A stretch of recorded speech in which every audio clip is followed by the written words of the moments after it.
Hello everyone, welcome to our next lesson. Today we are going to finish up 10.1 and we're going to learn two theorems about tangent lines for circles. The first one is that if a line is tangent to a circle, that means that that line is going to be perpendicular to the radius of the circle at the point of tangency. So here, because the radius QP of the circle is perpendicular to this line M, that means that this line M is a tangent line.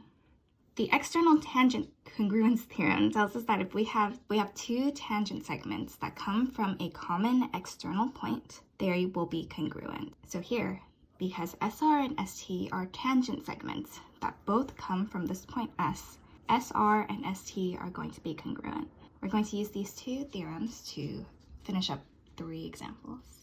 In example 3, we're asked to verify whether a segment is tangent to a circle. And we know from our tangent line to circle theorem that tangent lines are going to be perpendicular to the radius of the circle. Notice that the tangent line and the radius and this segment right here forms a triangle. So we just need to check if this angle is a right angle. Because we have a triangle, we are going to use Pythagorean theorem to check to see if this is a right triangle. If it satisfies the Pythagorean theorem, then yes, it will be tangent.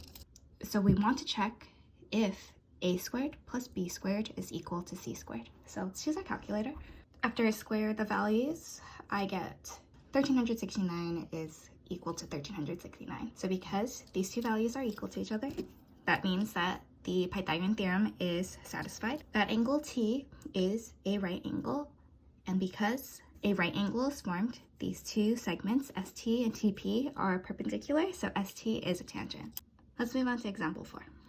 In example 4, we're asked to find the radius of a circle. In the diagram that we're given, we know that B is the point of tangency, and we're asked to find the radius of the circle. Because B is a point of tangency, we know that the tangent segment AB and the radius CB are going to be perpendicular. Again, notice that ABC is now a right triangle. So I'm going to use Pythagorean theorem to set up an equation to find the radius. So the part outside of the circle is 50 feet, and this part right here is the radius. So we want to express AC using the expression 50 plus r.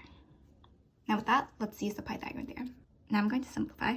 And I get r squared plus 6400 is equal to 2500 plus 100r plus r squared. So you could FOIL and expand 50 plus r squared into 50 plus r times 50 plus r, and then use like the arches to multiply and then simplify.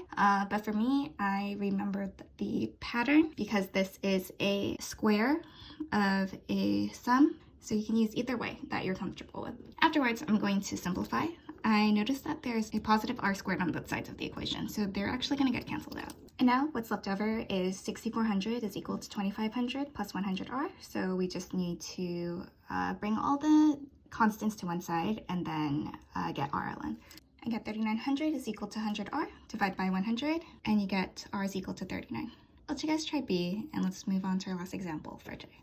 In our last example, we're going to be using the external tangent congruence theorem.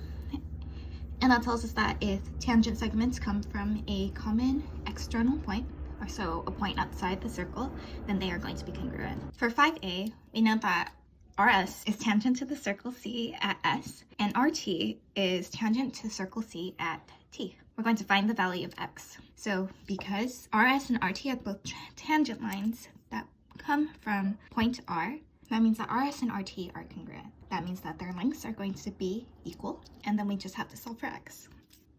We find that x is equal to 8.